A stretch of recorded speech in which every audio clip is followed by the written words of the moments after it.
wake up, another gram. It's a wonder of my life, survive in this calm. Fuck, that was good. Welcome back, Jordan Potts.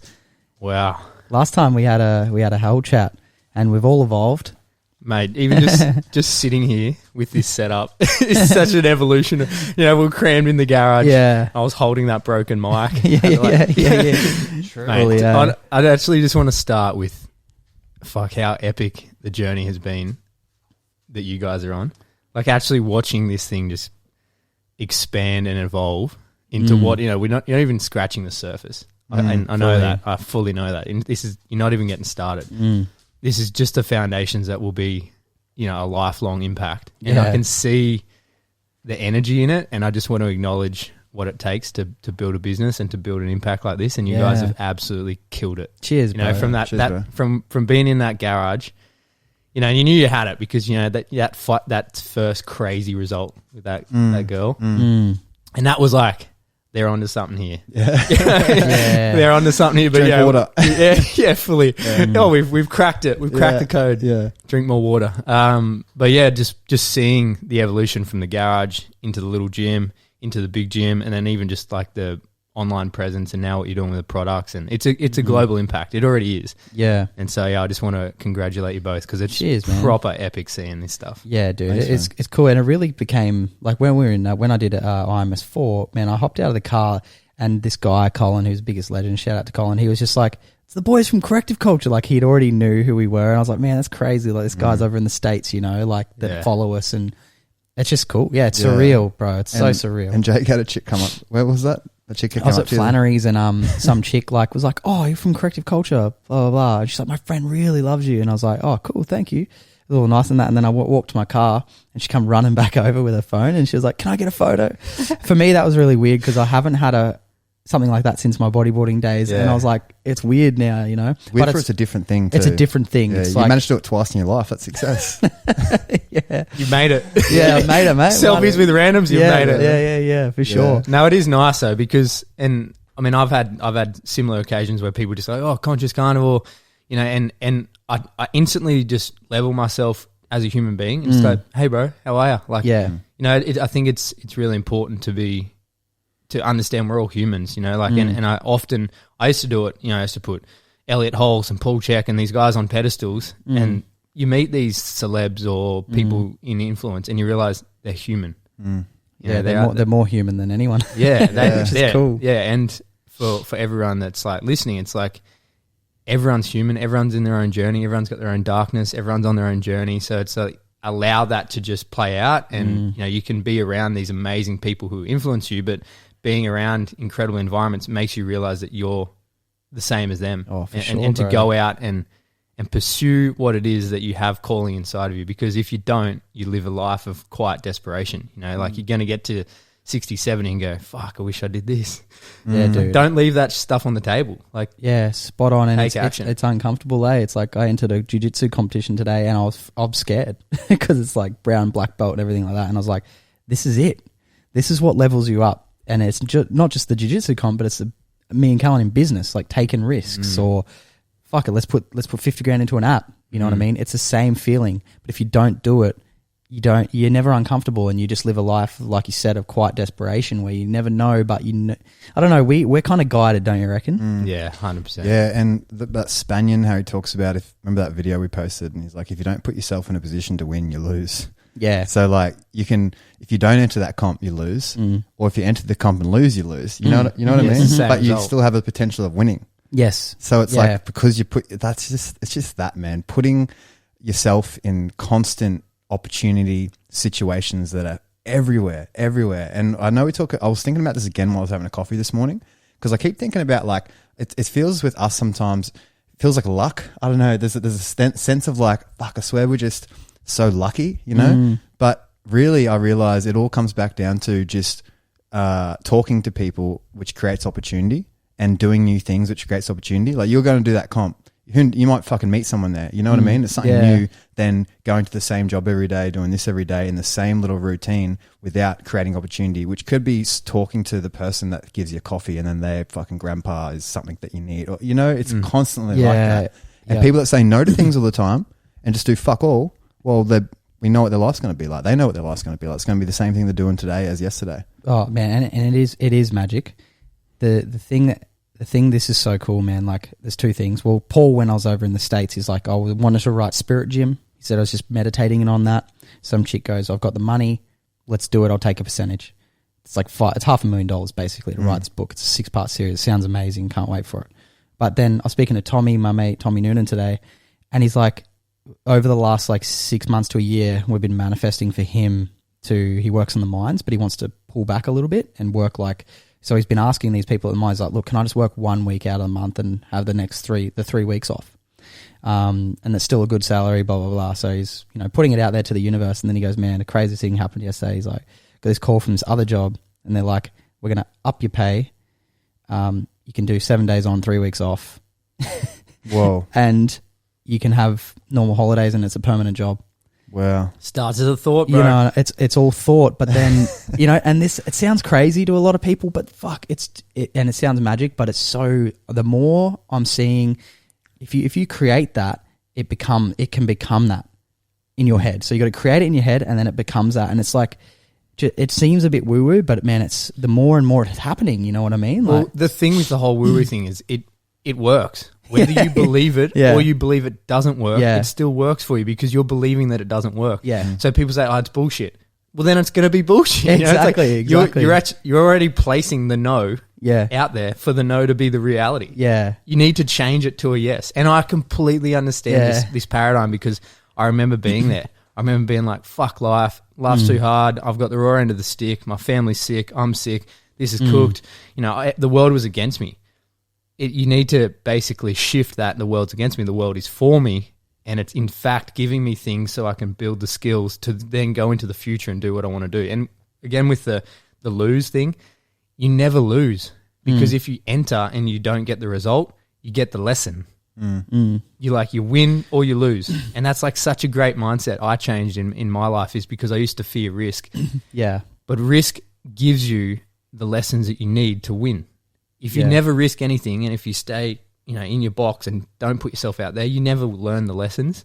So by getting out there and losing and failing and, all of this stuff that people fear, you actually go, oh shit, and that's what not to do next time. Exactly. And so next time you've got the opportunity to do it better. And you have the thrill too, thrill, like, when you lose, even I've lost at heaps of comps, but when you lose and you're having a beer at the end of the day because you're proud of yourself because you overcome your fear, it's the best feeling because you really lived, Yeah, you lived. You lived. It's something else than yesterday. Yeah. I shared a quote this morning. I think maybe I'm not sure who shared it, but it was like, don't live the same year. I saw that. Yeah, it was 75 times and call it a life. Yeah. And I was like, fuck, that's a good one. I wish I thought of that. Yeah. Who's that by? But that's it, man. Like, yeah. But back to you too, bro. Like, because for people listening that don't know Geordie, like we met Jordan at his gym. He used to own Exalto gym, which is a gym around the corner, and we just met from, I don't know, just like-minded circle, I guess, on the same sort of path. We tell the story all the time in the surf, where Jordan ignored me, but he doesn't remember it. Yeah. I don't remember it. Supposedly I just barred him. Yeah. Jake was like, yo, and I was like, you were just meditating or something. You're like, hey, what's up, dude? And they just kept looking out into the sunset or something. It's very rare of me, so I would have been like in the zone or I don't know what was going on.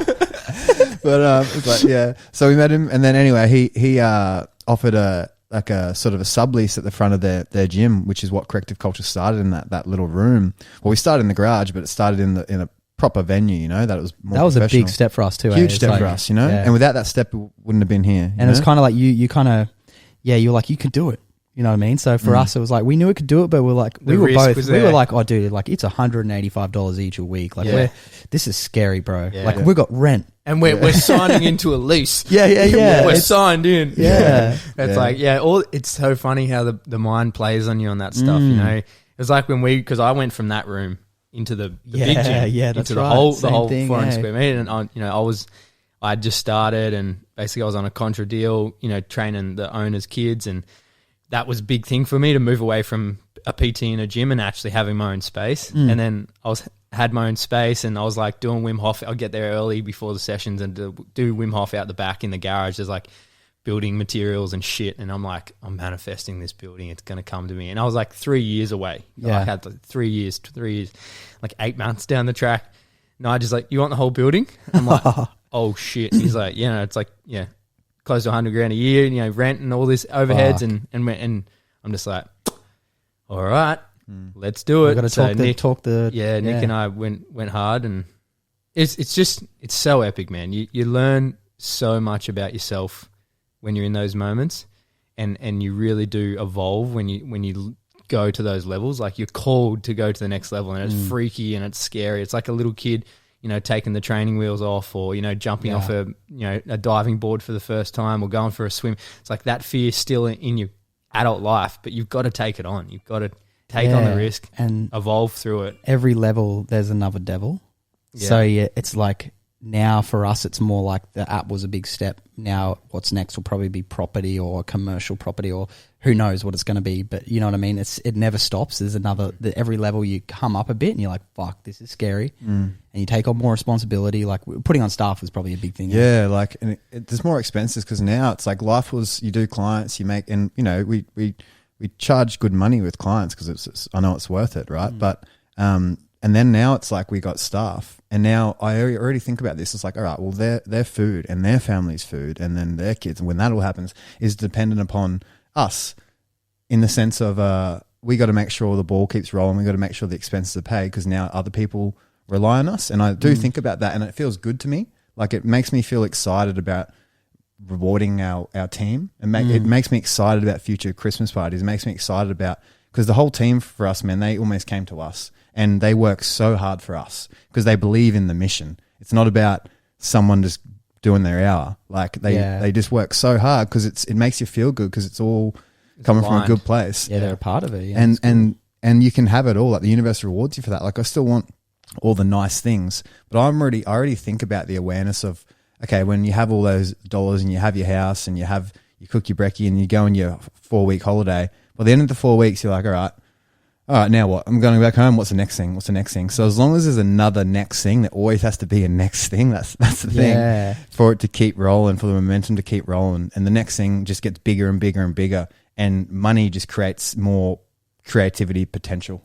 That's what money I think does. it's like, at the end of the day as well, if you ask people who are from like fuck you wealth, like stupid wealth, they will tell you the most precious and, appreciated things in life is experiences shared with their loved ones. Good food, presents. It's not the flashy things, but it's what the flashy things give you the opportunity to do. You want to share them, eh? Time is a big thing, and freedom. They're my biggest, I guess, goals with wealth, is to not have anyone on a clock, or myself on a clock, not have to run on a clock. I'm just literally, time is free. And then be able to freely move wherever I want in the world at any time. They're like two massive things. And then, what comes into that is also being able to afford the best quality food on the planet every single meal. Every day. Yeah, exactly. That's the same. Spot on. I also think about like money for my tribe, in the sense of, like, say you got a kid, right? And you got a missus.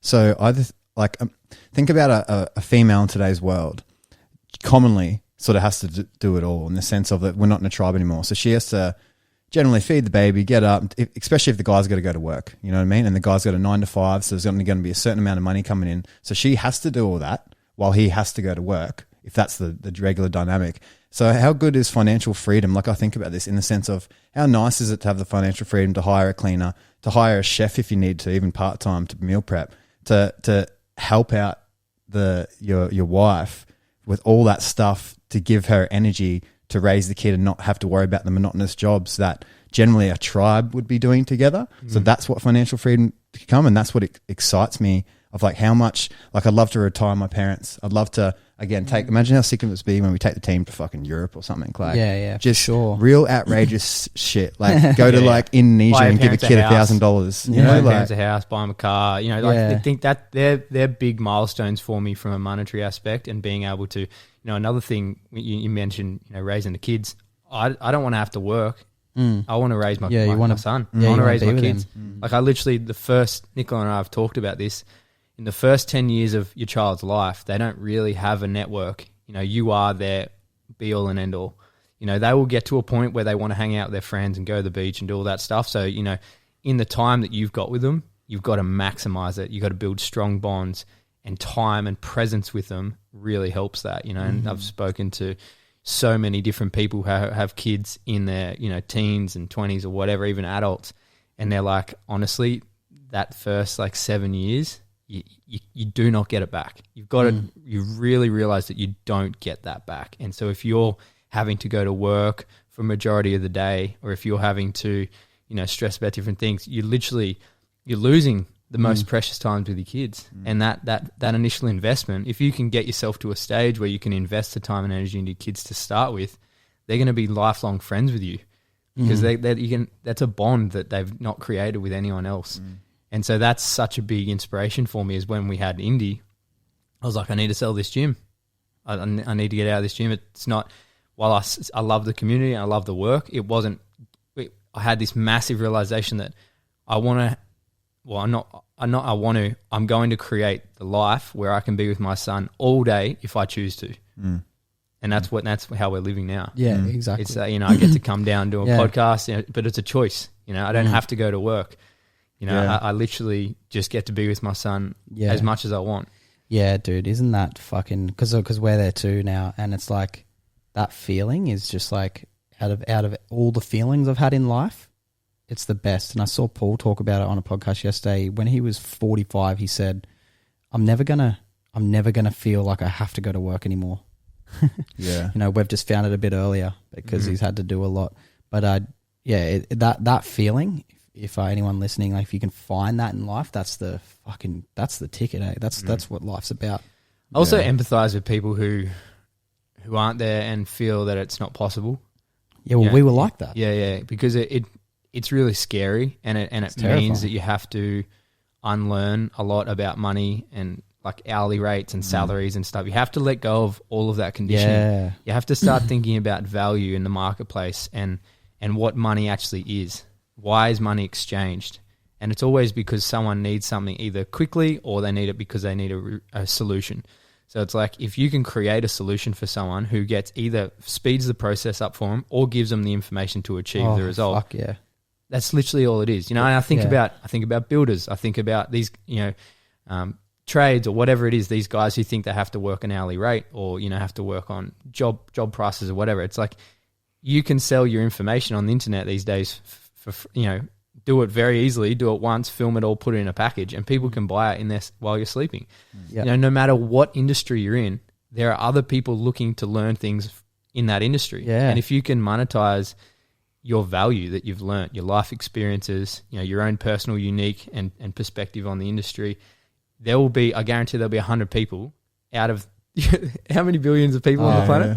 100 people willing to pay you $1,000, $10,000. You know, the value is limitless. You know, like the cap is limitless. You've just got to take your mind to that stage. And it's been a 7-year journey for me, studying money, studying value, studying and trialing and failing like fucking crazy, you know, having things flop and this and, you know, not making the targets and whatever. But on the journey, you get to a point where you're like, that works.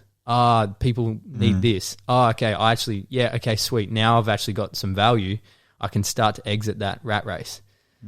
It's the decision. It's the decision to quit and exit that frame of mind. Not that there's anything bad with it. You can live out that life if you want, but if you truly want that result, you've got to have the courage and the tenacity to actually put the energy into it. Yeah, the step-by-step guide for anyone listening, like take our videographer for instance. He said he was going away. I said, we're looking for a videographer. So he went away for 3 months to Europe, and in that 3 months, he just started going through our podcast and put together clips of every single podcast that we had done and snippets in reels with captions over it. I didn't ask him to do this. He sent it to us. Me and Callum were like, what the fuck? Like, this cunt's just sending us shit for free, dude. Because I know how much hard work goes into that. He would have spent hours on it. And I was like, he's our boy. Like, we got to employ him when he comes back. Came back now. That was within 3 months, dude. He's like, as soon as he got back, within 3 months, now he's our full-time videographer. He works for full-time. Yeah. And he talked to us yesterday about it, like this Hormozy guy. He's studying. Not only does he do our video now, he does all our scheduling, writes all our pre-production, He's fucking so valuable. Content, like, on every platform. Like, I didn't even know we had TikTok. He deleted our old TikTok because it didn't grab quick enough, made a new one, and then put a new video up, and it's got 2.1 million views now. 13,000 followers. In like a couple of days. And because we weren't going to do that shit, man. I wasn't going to go on TikTok. No, but this is the thing. Yeah. It's not your genius. Yeah. No.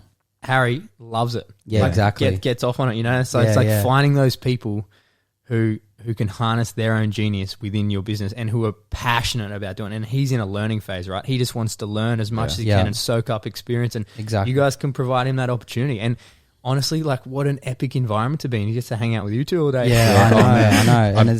And you guys get to hang with him so much because he loves the check stuff you know? And he loves the body. And yesterday I was just speaking to him about breaking down concepts I've sort of figured out in my head of how to remember which way the bones and the spine move during rotation and which way the ribs got to roll in inhalation, exhalation. And I sort of broke it down in the way I remembered it. And then this morning he sort of regurgitated it back to me and understands it. And which, man, you can go to see a million people, they're not going to know that shit, really. They're going to try and memorize it, which isn't going to work. You know, it's too tech.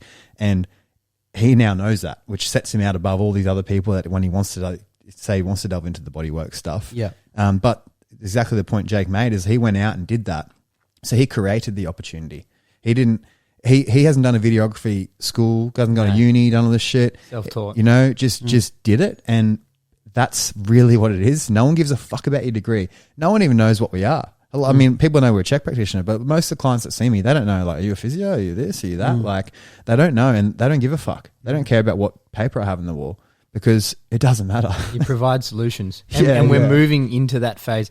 Nick and I were talking about this yesterday. Obviously, if you're going to be a brain surgeon, you've got to go and do the clinical work on learning how to be a brain surgeon. But when it comes to health, we're seeing so often that the system that's been created and I think planned in a very strategic way is not supporting health. It's a sick care system and it is sick focused. So it focuses on sickness and it focuses on symptoms, whereas it doesn't address root cause. It doesn't actually get people healthier. People just get plugged into the system and then they're into the system for life and they've got to go through the cycles and be on the rat race and, you know, always chasing health, but they never actually get there. Whereas you see the alternative health, and Rockefeller, if you go back far enough and study health, Rockefeller literally demonized alternative health practices. Right. You know, John D. Rockefeller, he created Western medicine and, you know, brought petroleum into it and all, you know, the food system, everything, basically wild, right? He demonized alternative therapies. He said that, you know, they were harmful, they were deadly. And quickly, back in those days, it became common knowledge that if it's alternative, it's risky. It's you know, it doesn't work. And so, you know, the integration of, for instance, like Eastern medicine in our Western world was kind of demonized. It was seen as woo-woo because we'd been driven into this model. Now, while the Western model worked somewhat quickly with this medical intervention, it's not actually addressing the root cause. It's just all just band-aids. You know, it's just slapping band-aids on. And so now we're like 50, 70 years into this whole wild, you know, accelerated system of food, big pharma, and and the medical system. They all support each other, right? So big pharma needs medical to buy the stuff to practice. Medical needs big food for people to be sick to use it, and it's just like a toxic triad. It just goes and they feed each other. And the politicians, and it's all intertwined, and they're all getting big cash payout checks. You know, all these guys, you know, these companies just have made insane amounts of profits in the last couple of years, even just on the new things that have been brought in. And when you return to the basics, it all just disappears. You're like, holy shit. Yeah, you know, there's no money in true health. Cindy shared a great post yesterday. It was like the best doctors are like water, sun, stillness, real food, and walking or something. You know, it was just like, it literally is that simple. It's like Paul's poor doctors. Dissolve it all. My roommate is at uni to become a PE teacher, and he's currently doing placement. And he's like, man, and he knows better, right? In the sense of what he's teaching them. And he's like, yeah, we're showing them choose seed oils and rapeseed oil over saturated fat. Saturated fat's bad for you. Like, all these kids are learning this. And it's not like they're probably going to remember it. Like, I don't remember shit from them, you know. But there will be some kids that will. I think they will. Yeah. I think they will. And it's just like, that's what they're teaching. And he goes, I told him about Steiner education. So he's going to finish uni. He's going to do the 1 year course and try to become a Steiner teacher afterwards. Because at least they don't go too heavy into that sort of stuff. I'm not sure what the Steiner teach about food, but They're not vegan, are they? Probably vegan. There's a lot of I think vegetarian they're vegetarian. influence. Yeah, That would yeah, be. because Rudolf Steiner was vegetarian. I read a few of his books, and he was talking about how you feel called to be vegetarian if you feel the need. It's a very spiritual thing, which I think it was pretty cool to see that. But he's very open minded. It seemed didn't seem like, I think now it's kind of like taken like, you know, like the Bible. It's been taken for like gospel. You know what I mean? But a really good concept with food is like, and Paul talks about this, like as you eat something, it has so much information in it. There's magic in that food that we don't even know what's in there, magnetic energies and starlight, right? Yeah. But there's so much information in that food, and taste and flavor and minerals, and our body remembers that like a computer. And then when we need those minerals again, it will crave that, and then we'll eat that, and then it will sustain ourselves instead of all these isolated vitamins everywhere. But now that the food is so, you know, you can replicate a blueberry from some mold or some shit, you know, you can completely change that information and get it artificially, and then our body can crave that when really it's craving the magnesium, or say instead of the salt and vinegar chips, it's craving the potato and salt. Sodium, yeah. Yeah, like things like this. And isn't that a beautiful way to think about food? Isn't that just so refreshing to know? Yeah. Well, this is also why it's so important to get quality. You know, you talk about where we're at with soil. Our soils have been absolutely decimated. And so the foods, even real foods these days, you go to Woolies, you buy a packet of blueberries, you know, they've been created in soils that are rubbish. You know, they've been absolutely decimated with chemicals, pesticides, glyphosate, all this stuff, and it's literally the makeup of your food. It's like if you were to, you know, give your kid Play-Doh, that's, you know, Play-Doh is supposedly safe to eat, you know, India started playing with it, but if you were to give your kid Play-Doh that's been soaked in glyphosate, you'd be like, don't eat that. But with food, people don't question it. It's like, oh, well, that stuff's been literally doused in chemicals, and you bring it home to your family and put it on the table because, you know, you think it's real food. It's like the quality, like the organic, spray-free, all of this stuff, grass-fed, making sure the resource, where you're resourcing your food is absolutely critical, because that's the electrical signature that's also coming through. You know, you are the soil. We are the soil. We're too smart for our own good, eh? Yeah, it's just, it's really, it's disappointing to see. Well, it's not, because I understand where people are at, and I understand the thinking, because I was also there, you know, only half a decade ago, you know, 5-6 years ago. But it's disappointing to see how people don't value real food and quality real food. Like they always have either the price excuse or the time excuse, or it's hard to resource. It's like, it's not. It's actually quite cheap at your local market. It just means every Saturday you have to go down there and get it. Or go in the wild, you know what I mean? Like the coolest thing I heard was like, we're hunter-gatherers. If you can't hunt and gather your food once a week, you're fucking useless. Like it's not that hard. Go to the markets and spend your money on hunting and gathering. That's all you have to do once a week. It's not like you have to do it every day like we used to.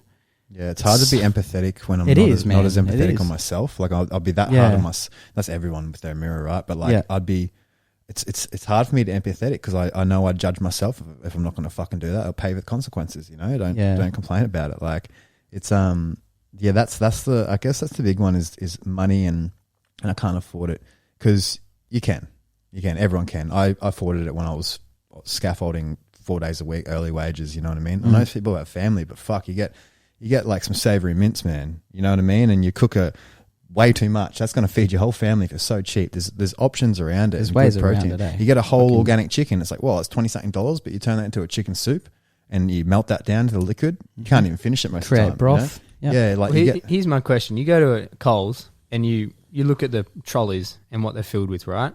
Just general. What's the bill coming to? I can anywhere from probably $250 to $500, depending on the family, right? But it's filled with packets, it's filled with roll-ups, it's filled with noodles, it's filled with cans of bloody LA Ice, or, you know, they're trying to do the cheap options. It's like you've still spent a couple $100, if not, you know, more on your family's nutrition, yet they're all starving, they're all hungry, they're not satiated, they're nutrient depleted, they've got mineral deficiencies. Like, no wonder you're struggling, and you're just kind of, you know, for instance, kids are always hungry. Well, feed them the right food. They're going to be less hungry because they're going to be more satiated. You know, it's like if you took that, say it's $300, and I know their family spend way more money on that, but I'm like hitting the bottom line. Minimum. Take $300, go to your market, you get $100 worth of fruit and veggies, because it's all much cheaper. And that's heaps. Yeah, so that's heaps, man. That's that'll almost too last much. any Heaps. family Yeah. for a fucking week. Yeah, but families chew through it. You know, your kids Yeah. always in the fridge or whatever. Yeah. So, and then you got $200 on meat. You buy bulk, so you're buying, instead of buying 2 or 3 steaks and cutting them up for each other, buy like the whole roll. Yep. It's going to cost you maybe $60. You're going to get 12 steaks out of it. Yep. Or you buy your minces, or you buy like whatever it is. Just be smarter about your choices. But this is a thing, we don't have education around this, and it's so encouraged to live the normal trends that people get sucked in and slip into the the norm, and then they all complain about the same things. It's like, hold on, just take a breather, think about what's happening, and maybe start asking some questions. We eat very good food. We eat very, very good food, like the best of the best, and we don't spend that much money. Yeah, like neither. we really don't. Yeah. It's like you can go and splash out if you want, but the bare minimum, the basics, don't cost a lot of money. Yeah. And then how much food are you buying out? How much takeaway are you having? Yeah. You're having food at work. Are you getting smoko every day? It's like you can be smarter in those options. Yeah. It's just exactly. The difference is like one gambling on a game or pack of ciggies for someone or a bag. I get crew that like on the bag still. They're spending $350 on the weekend, man. They can't. That's the families. That's exactly more. That's gone up. Yeah, I get one bag. And all this is self-love and self-respect, and you start to see people that are stuck in that bender routine as like, you start to see the sadness in it. Like, even though they look all happy, I see it now. I'm like, fuck, that's sad that these people, like, obviously like their job is just working for someone else a lot of the time, and then they need to do that in the weekend to get something, and I was there for so long. But you realize once you start having something, it could be this tiniest little goal, like it could be just studying for a course or this, it just sort of helps line you up so well and brings all these other things in order. So it's like you need purpose and health, and it's a hard one. It's a hard one. It's a range of things, and I think look, like I said, I don't give these people sympathy because you have to do the fucking work. It's that simple. You can't want shit to happen. You've got to manifestations about the thought, but then the action behind it, and creating the opportunities for it to actually occur and to line up. So at the end of the day, you've got to fucking do the work. However, I understand it, and it's so deeply conditioned into us to follow the crowd. One of the best examples that my mentor Paul talks about is he's like, you watch the buffalo in Africa, and you've seen when they're like all backed up in those big lines trying to cross the river. There'll be hundreds of them, right? The first one, they're getting smashed by crocodiles, but the guys at the back don't know. So they're just following the crowd. Eventually they get to the front and go, oh, fuck, it's my turn to try and have a crack. Boom.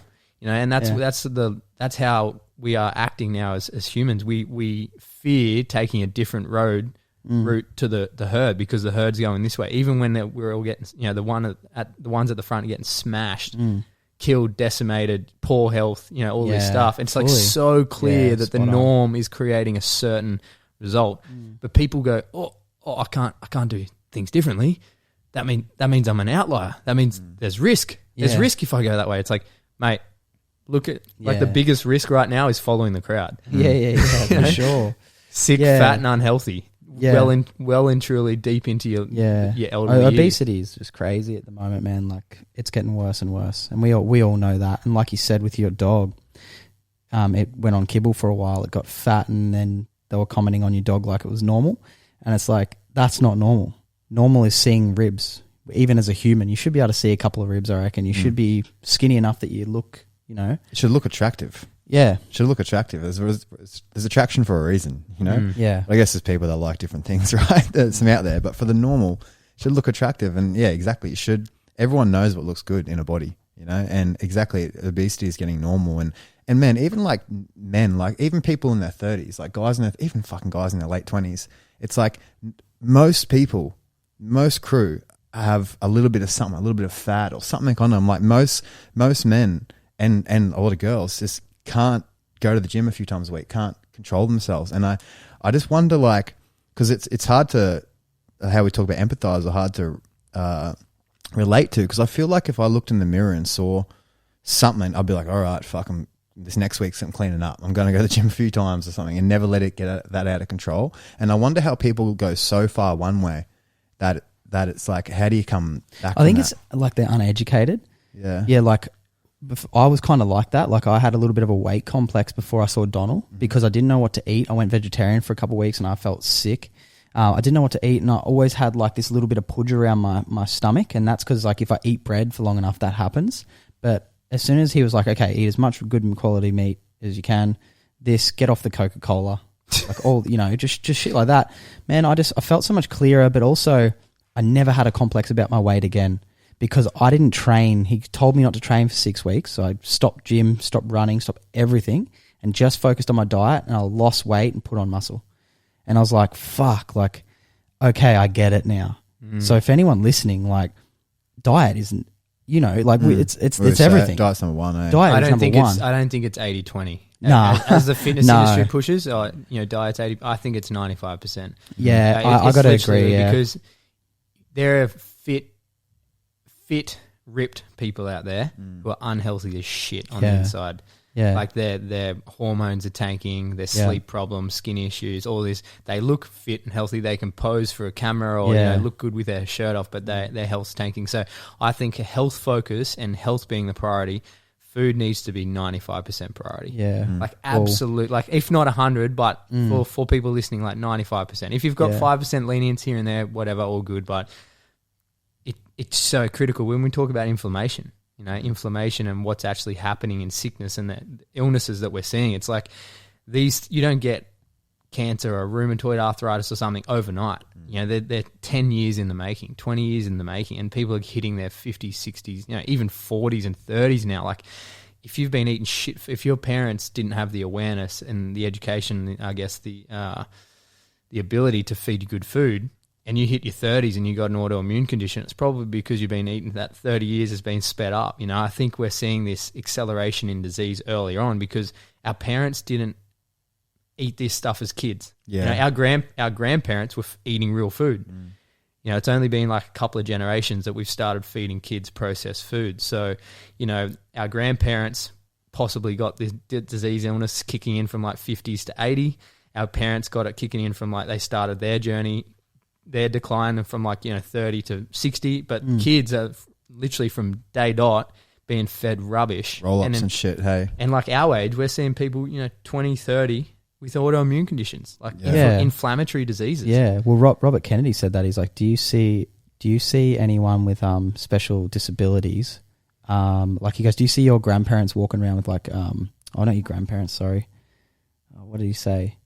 He said something about like fuck, I've just had a mind blank, sorry. Great grandparents. Yeah, he was talking about having I don't know if it was Alzheimer's or not, but it was something along the lines of that. He's like, your great grandparents having that. He's like, it's only come in the last like 100 years, you know what I mean? And he's like, that's all. He goes, and he's talking about vaccines in particular, how the vaccines were what started it. He's like, now we have over 130 vaccines in these vaccines that we give our children. So there's 130 different things that it covers, basically, in, say, 5 vaccines or something like that. By the time you're like 20, and he goes, back then, he's like, that's what causes Alzheimer's. That's what causes like MS. That's what causes all these things. He goes, because your body doesn't know what the fuck it is, and they're all disease. It's all disease getting put in your body and causing it to be out of balance, and your immune system is just trying to fight everything all the time. So you never get a chance to grow up, and that's happening at a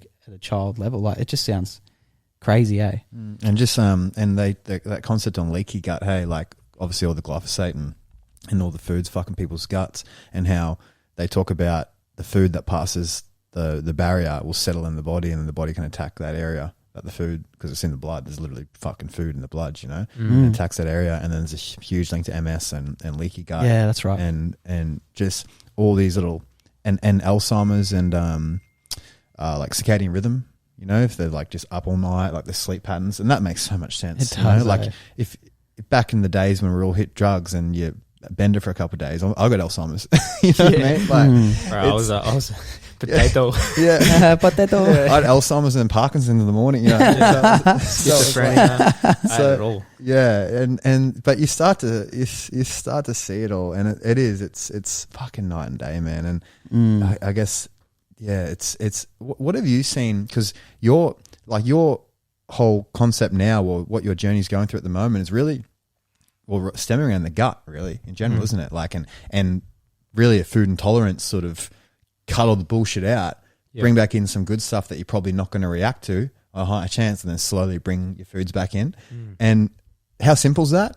And that's what Paul fucking preached like years ago in the book. On the back of How to Eat and Be Healthy, he's got all lists of what vegetables are in the same sort of category. And, you know, you start just food intolerance and things. And if you're intolerant to that, then you may be intolerant to these 20 and this sort of stuff.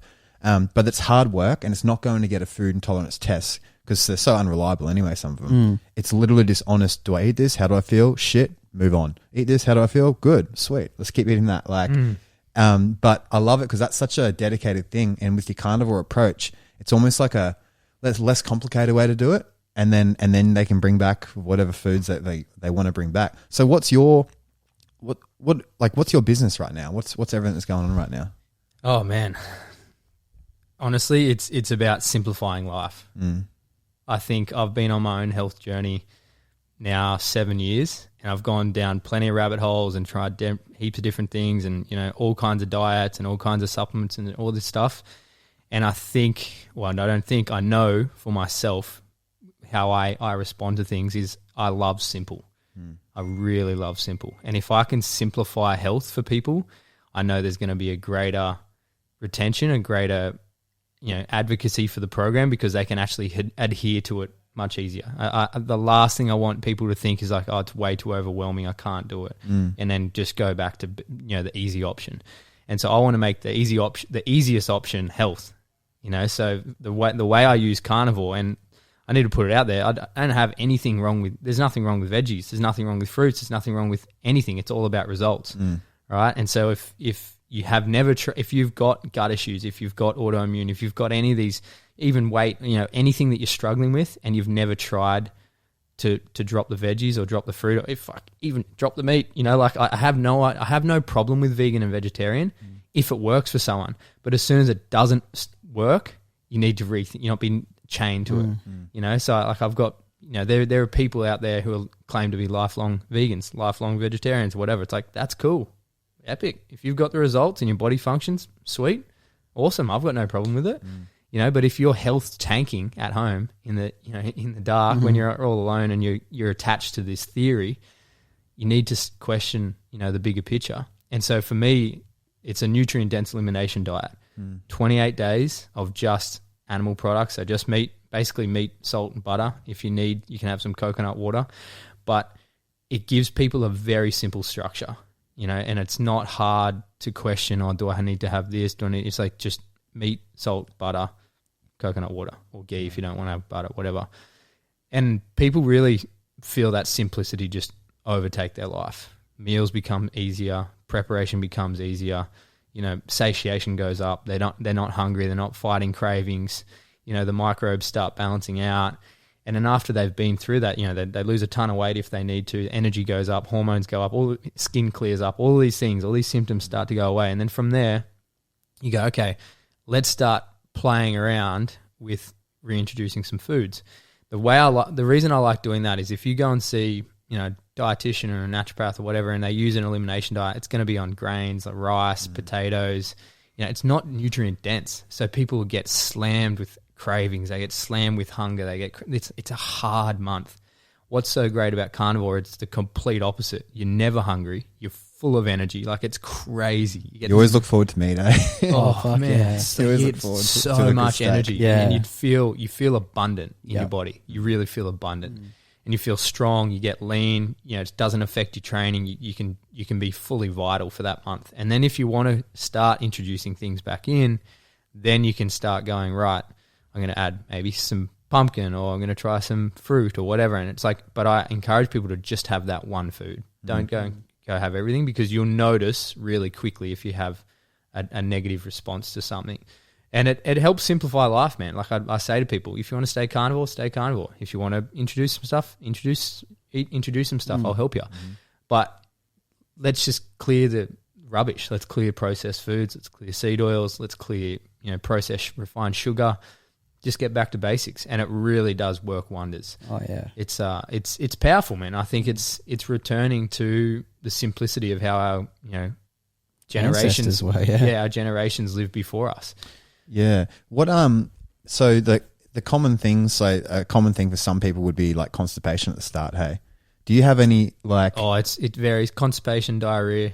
What tips do you have for those people like starting? So if you're constipated, I would increase fats. Okay, so I'd have more butter or more ghee.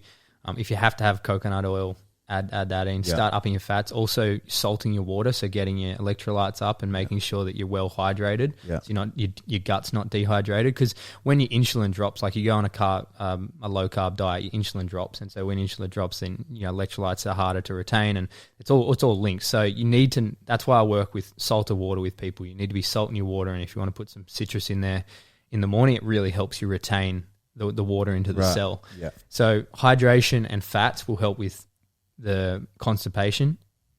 On the other side, a lot of people get like Joe Rogan got like the shits for like 3 or 4 days. Mm-hmm. It's because they can't assimilate the fat. They can't break down the fat, or they don't have the stomach acidity, or whatever it is. They're not used to breaking down that much protein and fat, so the body just eject. Mm-hmm. And so I use for people either add mushrooms in, like a little bit of fiber, or they can have apple cider vinegar 20 minutes before their meal, mm-hmm. and adding a little bit of stomach acidity might help bring up their stomach levels and be able to process the food. So there's intricacies, but they'd be the main things. Is like for constipation, increase your hydration and increase your fats and see how you go. And then for diarrhea, adding in some mushrooms or even some onions into your meals, and then making sure you're bringing your stomach levels up, because low stomach acidity is like one of the most common things. Yeah, man. Yeah, it's one of the parasites too. Yeah, one of the simple things you can do for your health. But it's not for everyone as well, because if you're adding stomach acidity to a gut that's damaged, sometimes it flares it up as well. So you just got to have. There's a few different ways to go about it, but at the end of the day, it's like just try the meat, salt, and water, even just a week. I tell people, just do a week. You're not going to die. Like people fear this stuff so much. I put a story up last night. It's like, you have a stack of pancakes. No one blinks an eye. Yeah. You have a stack of beef burgers. It looks like pancakes. Oh, wait, you just eat meat. Yeah. Just meat. It's like, are you fucking kidding me? Yeah. It's so true. It's so true. Just do it for a week. If you like a week, go 14 days. If you like that, go through to the month. At the end of the month, I guarantee you'll feel crazy difference. And then if you want to start introducing some stuff back in, some fermented. And then what I encourage people to do is learn about ancestral preparation of foods. Like, ferment your fruits, ferment your veggies, have these things that have positive, very incredible bacteria that helps the gut flora and rebuilds the function and gives you diversity. A lot of people say, "Oh, carnivore, there's no diversity." It's like raw foods. You can have raw fish, sashimi. You can do steak tartare. All these things have all these different microbes, and making sure you're getting food from quality soil, which has the microbes in it. It's so epic, and I think we're going to see more of the progression and highlighting around the benefits of the carnivore diet in the future as there's more research done on it, because we're at a point where research is not being done on it for a reason. You need heaps of funding to do any quality research, and the agenda at the moment is driving towards high profit processed vegan food. They can make it out of nothing and they get crazy profits on it. It's full of shit. And so that's where all that research is heading. And if you look at who funds the research, it's quite clear that it's manipulated, right? The sugar industries, the pharma industries, they've all got their hands in these pies creating these studies. And then you get these anecdotal studies that come out, like how Harvard did an anecdotal study. So it's observational. So it's not causation, correlation. It's purely observatory. And everyone in the control group on carnivore, all the health markers rapidly improved. Like this is across 2,000 people, and psycho improvements in autoimmune conditions, in digestive issues, in BMI, all of these things improved. And it's like everyone goes, "Oh, it's observational." It's like, this is the epidemiology. Yeah. That's what's being used to push the agenda. But then when it's on a meat diet, oh no, that's not real science. It's like, man, I actually believe in anecdotal more than fucking anything else these days for a lot of things in the industry. A lot of things in the industry. You see people like BioLane.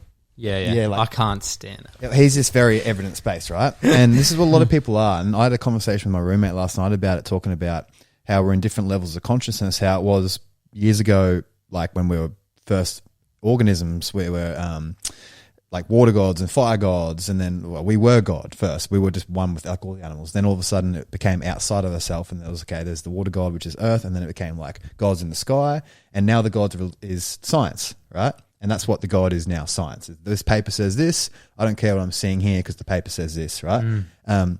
Especially in the physical therapy world, man. There's so many balls in the air. How are you ever going to quantify something? And they always take out the people that are complicated. They don't let the postnatal mum in the study. They don't let this person have the accent in the study. Like they want it so controlled that it's so impossible. And like Paul talks about, they did one on aspartame. How do you say it? Aspartame, which is that artificial sweetener, right? Now, if you look into the science of it, which is funded by some fucking people that are in it anyway, it says, it's fine. It doesn't change the gut flora, all the stuff you need about this crazy amount of dose. And this is what this BioLane talks about.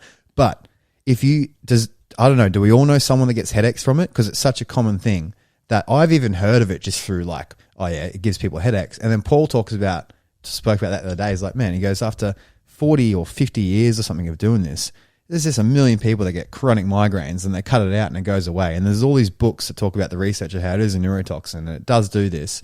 And that it's just so common, right? And same with, I had a client had migraine for 20 years or something and listened to our podcast with Cindy and cut out wheat, and wheat was causing her headaches. And they're not going to find some study about wheat causing headaches anywhere. And then if it doesn't, then it doesn't exist. They're going to say, show me the evidence. And this girl's evidence is my head after 20 years stopped fucking aching, you know? Boom, straight away. And like I'm thinking about the variables of the body, like on studies on, remember like studies on the ACL or studies on this exercise or that exercise. Speaking about exiting the matrix. and now like I just think, now looking at the body, like yesterday I was learning something about the ribs, how you can have an external oblique on one side, pulling a rib this way, rotating it to the right, so it jams your rotation to the left. So if that person rotated to the left really fast, their thorax would jam and the torque will go down to the legs and they may blow a knee. There's no fucking way they have that person's external oblique fascicle pulling their rib to the right in that study. And then someone's going to ask me about it. And it's too complex for the average fucking science paper guy to understand anyway, you know? But that's throughout the whole industry everywhere. And people, that's where we're talking about science is now the religion like God. And if it's not, they're taken away from our common intuition of what's in front of us. And we got to blend the two the best we can, you know? Well, you know, Oxycontin, and how bad that was. They started off with 10 milligram pills. They started giving people 10 milligrams, and it went up to 20 milligrams, 30, 40. Then they came out with the 80 milligram pill, and everyone started getting addicted because it had a slow release coating on it. Right. So they figured out how to get rid of the slow release coating and snort it and all this stuff. So everyone got addicted, and they were like, it's pseudo addiction. So it's like, it's not actually the pill. This is like a real thing. That's why it's legal now. It's your brain not being able to cope with your life, not the pill. So then they came out with a 160 milligram pill.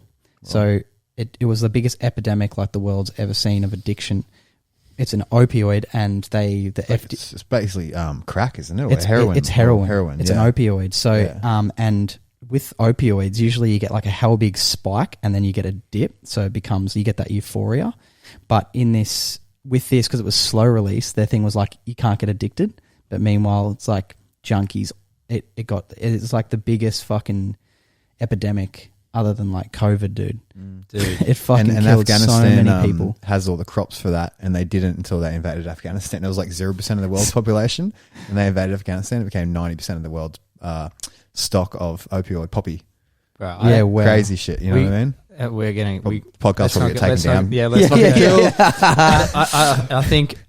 I mean, I'll put forward my 2 cents. Is if I just say follow the paper trail. Yeah. Anything, and this is my core belief right now, and this is what I default to. Anything in the mainstream media that's being pushed by government has an agenda.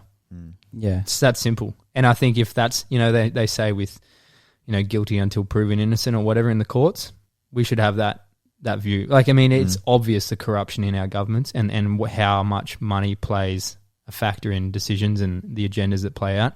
For me, it's just, I have that same thing. If there's a murder on stage, everyone's thinking, guilty until proven innocent or whatever. And it's like, what's the same with the government at the moment. If anything that is put out, media puts this out, oh, this is important, we all need to do this. I'm like, Well, that's why I don't vote, man. I just get copped the fine every year because I'm like, fuck you all. Like, yeah, I have an opinion on it, and I want to see who goes in, but I don't even know if that's fucking just by the media. Is it even working? Like it just fucking pisses me off, and I hate feeling controlled by the government, you know. And you see the people. I saw it quickly when I was doing video for like Tourism Australia, and I saw it for the Sunshine Coast Council. It's just corrupt at the top level, and it's like they're not corrupt as in they're bad people or anything. It's just like at the top they're a little more relaxed, and they're just kind of cruising around in the Mercedes, and they're having a little sleep through the day. You can see it's different. You know what I mean? At the top level, it's corrupt. Yeah, and that's just on a big grand scale in the world, and I'm not going to be a part of that. Yeah, I agree. As much as I can play the game. Yeah, it is a big game, eh? Yeah, you gotta it's play a game, and you got to play it, but not too much. You Andrew Tate, right? You get locked up if you fucking play it too hard. One of my favorite quotes is "Be in it, but not of it." Yeah, I love this country. Don't get me wrong. I love the beautiful, the safety, the resources. I love how clean it is. Yeah, I love all that, and I'm in it, but I'm not of their game, and I can clearly see their game. Yeah. Yeah, well, that's what we are. We're with the next generation that's going to change that with the voice, really. That's what it's all about. Maybe we're crazy, but... Bro, I'm fucking all in for crazy. Yeah, me too. All in for being dude, that's crazy. how you know if you're doing all right. Like, cunts like, fuck, he's lost it, dude. He's lost it. He's changed. You've changed, yeah, bro. that's a good one, eh? Fuck, bro. You're not the same Jake anymore, eh? Yeah, I know. I used to party. Used to drink. Used to be cool, man. Yeah. I used to not give a fuck, eh? Yeah. Fuck, you cop that a bit from your bodyboarding community. I do, man, and it's been fucking triggering. Like when people fucking comment on your stuff and like Still? I get it like Still? I reckon once a week, bro. Really? I get it from like someone in Chile or someone overseas because that's my following. All these fucking bodyboarders. They can clearly see you fucking changing the world and improving people's lives. Yeah, that's how fucking confirmation bias you are when you're in a victim state. All you see is the negative. You can't see the positive. You're literally changing people's lives, like improving their quality of life. And this dickhead goes, "Oh fucking hell, you've changed, mate." Yeah, get out of your own egocentric fucking view of the world and think about the impact that you've had on this lady's life or her family. Yeah, exactly. And I know deep down I'm on the right thing, but like it still triggers you sometimes, eh, Cal? Like if someone, it just be one person, like. They could say something, you're like, oh, man, fuck, you should see that up. Like that TikTok video, dude. Like a TikTok video with 2.1 million views, there's going to be some shit in there, you know what I mean? And you look at 99.9% of the normal people frothing it, right? But you get a couple, like, again, these research-based guys. Like, there's this exercise. I saw this exercise for this guy, and he's like, you need 900 kilograms of pressure to change fascia and shit. And I'm like, oh, dude, you just... and I almost respond, but I don't. I was like, man, you're just not on the level. Like, you can't compete with me when we're talking about this shit. Send him a love heart. I was like, not even a love heart. I just send him love. I just like, yep, cool. And like, if they want to keep batting on about it, just more love, like, because it pisses them off even more. They're like, oh, he doesn't fuck, he doesn't even know what he's talking about. It's like, all love, brother. All love. Exactly. And a good one for me was coffee. Like, I hear heaps of people, they're like, oh, coffee's not that bad, blah, blah, blah. And yeah, it might not be, right? But for me, it's the most fucking addictive, most hectic thing for my nervous system. And I can see the data. I can see my heart rate dropping 10 beats a night from not having it because I have it too much. So I'm like, fuck, I need moderation. You can't tell me that, you can't say it's one size fits all for coffee because coffee is fucking, can be terrible. It can be terrible for some people. Like Paul can only have one shot of espresso a day. If he even licks the spoon more, he feels jolty and jittery and things like that. And I think I'm more hypersensitive than he is because if I have an espresso, I feel really uneasy and I get really tired about 2:00. And it's like, okay, then you have another coffee. Yeah, but then you have another coffee and you push. Yeah. And then I'm good. And then like I get tired. Double the dose, bro. Double the dose. I think I think with all of this stuff, it's not cookie cutter. No. And you have to be committed to your own journey and finding what works for you. Yeah, it's in here, eh? You need to have a feeling of in touchness with your soul. You need to be able to go, okay, that doesn't really work for me.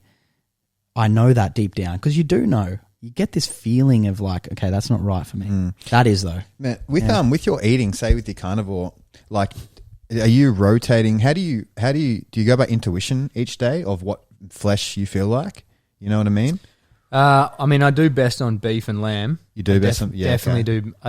From a standpoint of where like how chickens have evolved, I don't really think we're in the same position as we were 100 years with where chickens are at. If you look at the size of the chickens and where we've got to, that doesn't mean I don't eat chicken, but I just don't think it's a very... Chicken. It's a lesser option out of the lot, obviously. It's definitely a lesser option. Yeah. And pork, not a super big fan of pork. So beef and lamb and seafood is a massive go for me. So lots of oysters, lots of prawns. Duck? Duck's amazing. Duck is so good. I'm such on the duck at the moment. Dude. I had duck last night. Yeah. I had duck on black rice with cultured butter. I saw that. And with some asparagus on the side. So good, Dude, it's just duck. Why have I been not So having duck in my life? So fatty. So rich. It's so different to chicken. It's like it's like a red meat almost. Think about it. It's not being industrialized like chickens have. Yeah, true. And they're probably just eating natural diets. Yeah. They're eating what they're finding. Duck food. Whereas like chickens they've been so let's not get lost down that rabbit hole. But do I rotate flesh? Yeah, I do. Beef, lamb, and seafood. So I love seafood. I think it's really important also for hormones like DHA, EPA, getting different fats, fatty acids in. 12 oysters yesterday. Omega-3s. So good. So I think that's a big avenue is like not being. I mean, look, Sean Baker, steak and butter for years, flying, loves it. Is that my vibe? It's not my vibe at all. I just do what I want with it. That also means I have fermented coconut water. I have bananas from time to time. I have green apple. Yeah. Like I've whatever you feel like. got a very simple diet. You know, I might have some sweet potatoes every now Honey? and then, but I love honey. I got honey's my pre-workout, bro. I do love honey, but I notice the addictive nature of sugar when I have it. Like it is literally it's addictive. It's like, I think evolutionarily it would have been almost like a treat or a rare thing. You know, if you found like a speak to Adam Kavanagh, when they were out in Africa doing Naked and Afraid, they found a honey thing and they were just like smashing it because they hadn't eaten, for a while. They're on this crazy, wild man series where they're out in Africa having to hunt and whatever.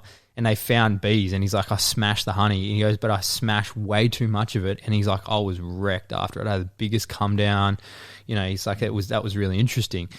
Whereas when he hunts meat and he just basically lives on meat, he doesn't have any of those come downs. He's super vital in his hunts and his energy is stable. And that was interesting to hear him say like that. He finds the honey, he finds the juice, and he's like, oh, sick. And they loved it, but he had that negative response because you just kind of have too much. And so with myself, having a sugar addiction all my life, smashing Milo, dry Milo out of the tin, eating the ice cream late at night. I always drawn, smashing Tim Tams. I always did it. As a kid and through my teens, I couldn't control myself with sugar. So going carnivore really helped me address that and become aware of it because I feel so good without lots of carbs. And I even feel amazing when I'm zero carb. I feel fucking like a rocket. But in saying that, I don't want to be that restrictive in life. So I want to be able to have a glass of wine. I want to be able to enjoy. If I feel like having a smoothie, I'll have one. I don't live by that dogma. Yeah, exactly. Have you had people excrete worms on a carnivore diet? Because really, there's no sugar.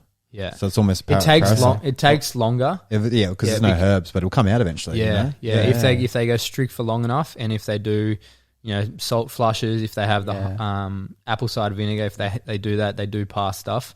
Not as savage as you guys with all those herbs and the binders that rip the biofilm out. Yeah, but it definitely does happen over time. Yeah. I've heard of that. I heard of a girl doing bone broth fast for 2 weeks. Man, just had nothing but bone broth for 2 weeks. Fuck, that'd be hard. But all these worms come out of it. Stuff. You strip away their food, so they're going to die. Yeah, 100%. And you're also starving cancerous tumor cells, everything that feeds on sugar. So I don't think we need to demonize sugar. Sugar's something in nature, fruits in nature. However, if you've got a poor relation, but even if you've got a poor relationship with sugar, it's worth cutting it out for a period of time. Yeah. And people don't know, like people think it's normal. I have a friend, and he won't see this, right? But he's. I literally get concerned thinking, it probably won't last till 40 years old because he sees it as normal, and a lot of people see his life as normal, not that bad. And I see it as like, okay, he's he's smacking like 2 liters of Pepsi a day sort of setup, right? But maybe not as much anymore. Used to, right? Not really water. His water's like poor quality. No muscle mass because he doesn't do any movement. So there's no muscle mass to absorb that glycogen, and it just goes straight into blood sugar spikes.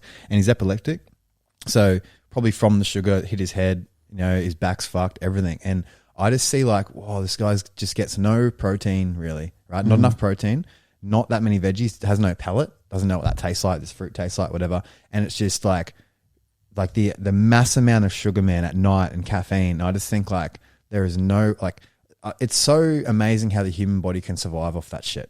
How so many people do to like make it to 60, sometimes 70, just doing that shit. And I just think, fuck, like, imagine not doing that and how good your life can be. And it's sad for me because I think, fuck, like I see them fucking just having another seizure after having too much sugar one day and smacking his head or something.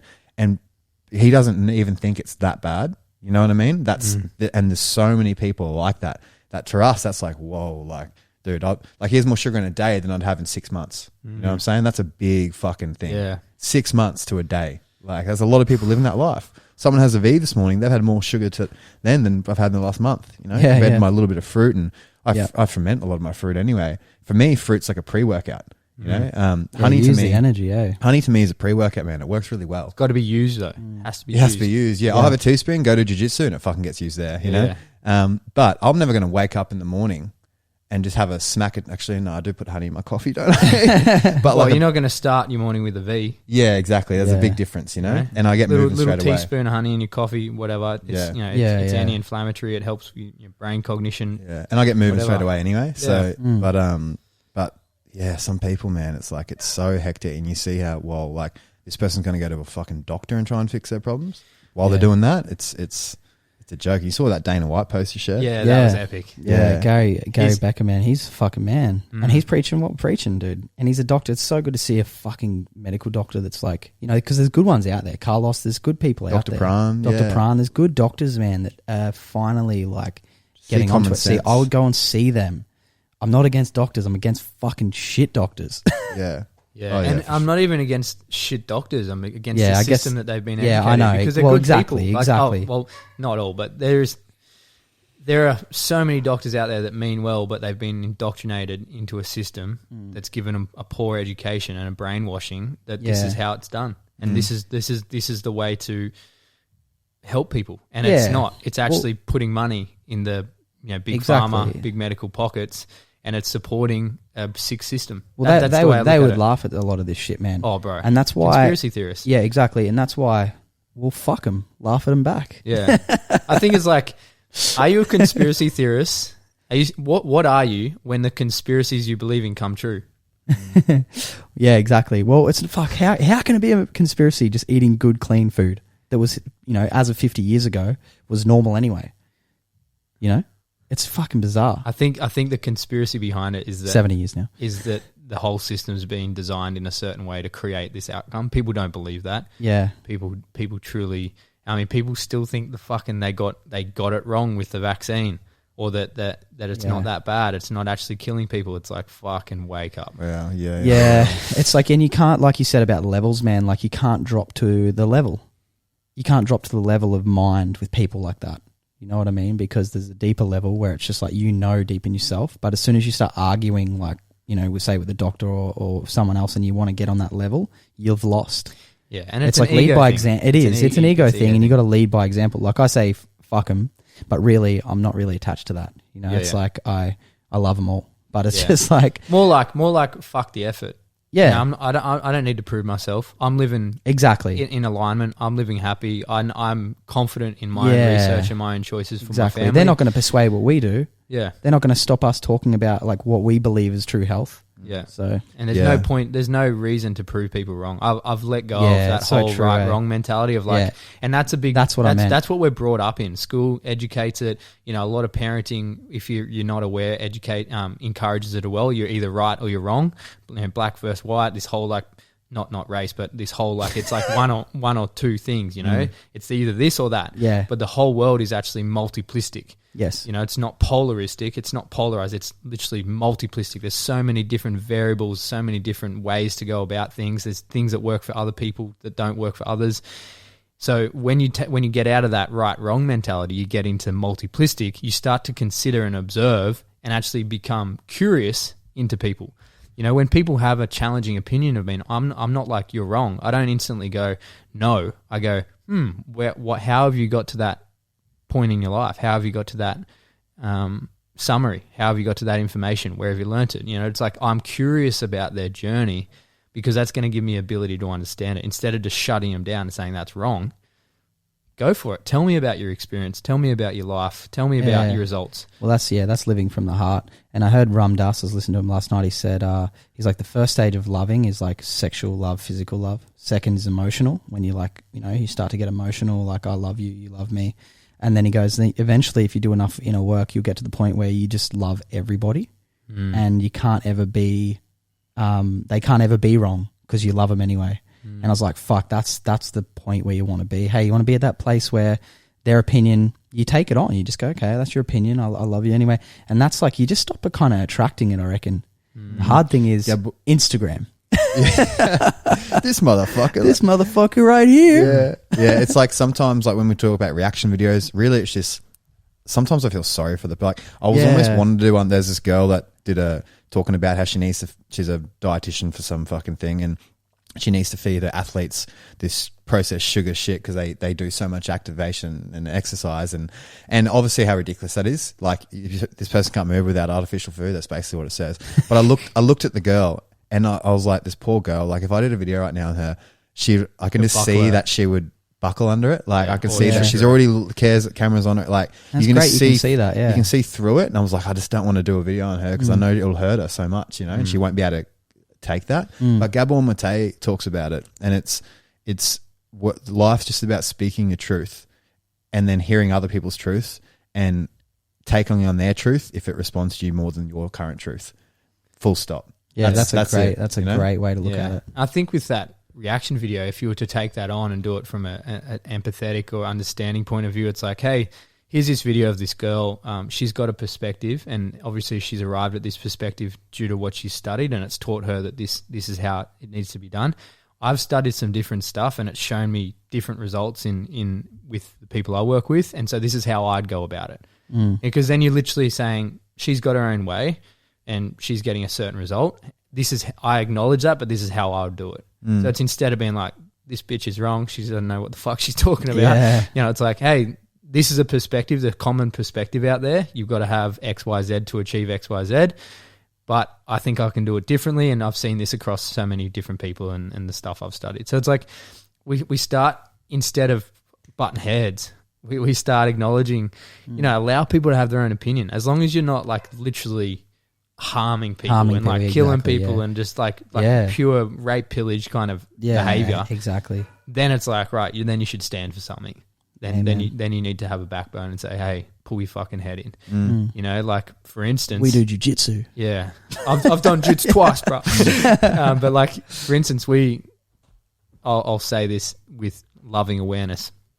We went for a walk down the Noosa River yesterday, and this lady was sitting there having a smoke, and we had Indy playing on the beach, and then she's having a smoke, and she had a little girl next to her, and then the little boy was like running up, wanted to jump off the edge to the beach and play in the sand with Indy, and she's like screaming at him, get back here, don't get back here, like if you move I'm gonna come and get you, like, you don't be a brat. And he's like, and he's just like, this little kid just like looking at Indy playing in the sand, like so innocently wants to just play in the sand. And I'm just like, all right, I'm just gonna let her play this out. It's pretty intense. I'm like, maybe she's having a bad day, whatever. But she's smoking around these kids. So first of all, that's like a misalignment from my values. And I'm like, okay, maybe, you know, she's chosen an interesting way of parenting. Anyway, then they end up on the beach. Eventually the kid jumps down and she comes over and she's whatever, and puts the kids on the beach. And then he's like, hey, and calls her out by the name. Hey, Leah. And I'm like, wait, is this a nanny? I'm like, this isn't even his mum. This is a young lady looking after someone else's kids, smoking and fully ragging on them. And I'm like, I wonder if the parents know that this is the behavior this lady's exhibiting with her kids. Like, if I had a nanny I found out that they were smoking around my kids and they were talking to them to like that, see you later. Yeah. There is no chance that you're spending another second with my kids because it was it was pretty horrific behavior. And that for me, I was just like, but it was an instance, right? There was this level of me that shamed her, and I observed it and went, look, she's at a certain level of awareness. She's got certain behavior, but there was a part in me that wanted to say, hey, you know, this is not on. Yeah. But I think play the game. Like you got to play the game sometimes. Yeah, it's like I got people sometimes that I got to be like bark like a dog and be like play the game and fucking being a reptile and be like I'll fucking smack you in the head if you say that again. Like that's who I am. Like I love everyone, but like cross the line, I'm going to smack you in the head and we're going to move on like it never happened. Remember that PT that was coming at us? I won't say his name. I forget the guy's name anyway. But yeah, I caught myself like I think what did he say to me? He said some weird fucking shit. Like he was fully against foam rolling, man. Made like an account to like comment on stuff like and local. I was like, what the fuck? I don't even know who this dude is. Like full obsessed with us, right? And I think he said some shit. He's like, what's that even? He's a similar thing. It doesn't even change fascia. It does this. And he's obviously jealous because it's fucking sold out, you know, say 40 people coming to see us and he's seen this and wants that life. You know, he wants to be that guy, but he wants to like do it in a certain way. And then I was like, I said, what did I say to him? I go, when I see you, I'm going to slap you. I'm going to slap you and you're not going to do a fucking thing about it. And I was like, I'll do whatever I want to you. And he's a big boy, but not big enough, you know? Yeah.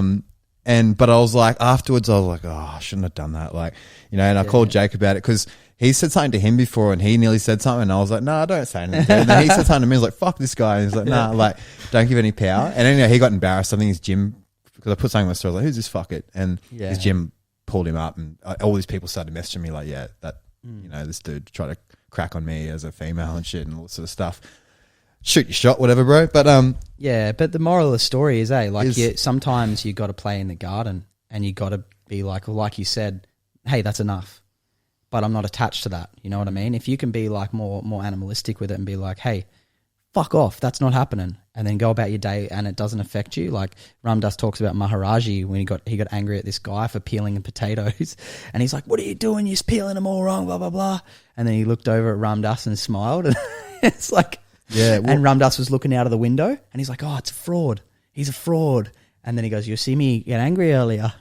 And he goes, it was the biggest lesson I learned. He's like, because he was angry, but he wasn't attached to his anger. Yeah. And I was like, oh, that's gold. And it ended, that's such a good point, eh? Yeah. Like, and that thing with me and that dude, it ended it. Like, he never said shit after that, you know what I mean? Yeah. Boundaries. There's boundaries. Yeah. So, like, with that lady, we were considering, like, Nick and I were speaking about, because I didn't say anything in person, because she actually calmed down a bit. Yeah. And that she let the kids play in the water, and I was like, all right, like, she didn't continue.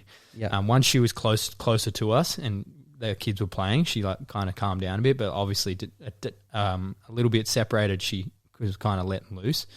And so I thought, you know, and Nick thought we should post on Facebook, Sunshine Coast Facebook groups, like, hey, if you've got a nanny named Leah and looking after 2 kids in Noosa, like send us a message. We'd love to have a chat, because I think it's a duty of care, right? Yeah, like if I had a nanny that was taking Mark Indy out and she was treating him like that, I would want someone to tell me if it was behind my back. I would want, because it's your child. It's their safety. It's what they're being programmed with. It's their emotional responses, what they learn.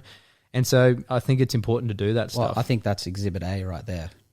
Here's an exhibit. It's like that's the way to handle it. That you told that story when I was 7, right? I forgot about this, but now I realize I haven't forgot about it. When I was 7, my school teacher, I remember he took us all into a room to like check in where we were at in our year, you know what I mean? And he was sort of an angry sort of dude, but he was all right. He actually taught me guitar in the end. But anyway, and he went in there and goes, all right, draw a pair, okay? And I knew what a pair was. It's 2, right? And then he's like, just draw a pair of something, pair of shoes or something. And in my head, I was like, oh, I'm bad at drawing. I can't draw a pair of shoes. Like, I got no art in me, you know? Mm-hmm. And then I took time, and then he's like, what, like a pair? Like, he got like angry, like that he didn't know. And in my head, I was like, I didn't really get to say it. I was like, no, I know what a pair is. Can I just draw 2 dots or something? I didn't say that. Yeah. And then because I couldn't draw a pair of shoes, he got angry and then like maybe go back to class. I remember sitting there thinking, oh, I know what a pair is, and then it stopped me drawing, you know, like, dude, I'm so bad at drawing. Yeah. And I don't know if it stopped me drawing, but I just don't draw. I'm bad at it, you know. But it made me not want to draw from this one teacher, you know, and it shows you that can change fucking everything. We forget that trajectory of life, being programmed, you know. Fuck that shit. So if you're a teacher, don't fuck with your don't kids. fuck with your kids. Yes. You know? We might have to wrap it up, boys. Oh yeah, nice.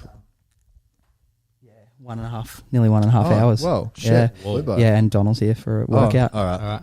Yeah. But yeah, anything like people can subscribe to of yours, like, you know, Conscious Carnivore on Potsy's Instagram. our boy. Like, so I mean, if you're interested in doing the carnivore stuff and you want to do, like, it's a super simple program. I just walk people through step by step what it looks like for the month and make sure we overcome any challenges that pop up. But what I'm most interested right now in is I've just launched Legacy Dads, which is the program for dads specifically. I've realized after having Indy for 2 years, I wanted to launch it when I had him. Like when we had Indy, when Nick gave birth to him, I wanted to do work with dads, but there was something inside of me that said, not now. And I didn't launch things. I had things prepped, but I didn't launch them. And it's only literally, he's just turned 2 last weekend, and something was like, now's the time. Like, you've got 2 years under your belt. You understand the emotion, the changes, the values. And I've just launched the dads. So it's a 90-day health system for dads, and we simplify everything from nutrition to training to mindset to relationships, like the emotional processes that you need to go through as a father to be present and dissolve your anger and your frustration that you're going to pass on to your kids. And that's the biggest thing is, like, when you're not a parent, you've got your shit, right? And it affects your relationships. But when you become a parent, you've got a sole responsibility to become a better human. Yeah. Because you are literally programming them with every action, every thought, every behavior, every decision. They're looking up at you, and they're going to mirror neuron. They're going to model who you are as a person. They're going to be their own unique individual expression, but you're creating that human. And so I think it's a one thing that isn't focused on enough, especially with the level of men's health, is, like, as a man, you need to be strong, you need to be vital, and you need to have that purpose. And, you know, that's providing, protecting, and being a healthy fucking individual. There's too many unhealthy males. It's fucked up how many men aren't healthy. And it's cool. It's a culture, dad bod, you know, it doesn't fucking matter, you know, whatever. Talk about chicks, look at porn, you know, all these, you know, get on the bag still. It's like, pull your fucking head in. Stop being a child. You have a responsibility now to give these children the best environment and the best opportunity to grow up and be incredible human beings. And that really hit me hard as a human and as a man when Indy came along. I was like, holy shit. Yeah. This is a legacy. Bro. This is a legacy. So I've created this environment for dads, this system for dads that can go all in and be a part of a community that, you know, we've got access to investments, you got access to money education, you got access to nutrition, training, everything. And it's going to be, it's a monster community. It's going to be, I love it, dude. It's going to move the world. So fuck yeah. Jump on board. Potsy's our boy. Thank you so much for having us. No, the other way around. Right. Just thanks for coming on. Thanks. Well, actually, he kind of did have us. You know, you were interviewing us. Bro, we always got each other's backs. Yeah, the energy was crazy in I'm this potty. So grateful for you, lads. And it proper excites the shit out of me watching Corrective Culture go big. Yeah, thanks, cheers, bro. Yeah, appreciate the love and vice versa, with you. So let's do it. Yeah. Catch you, gang. See you next time.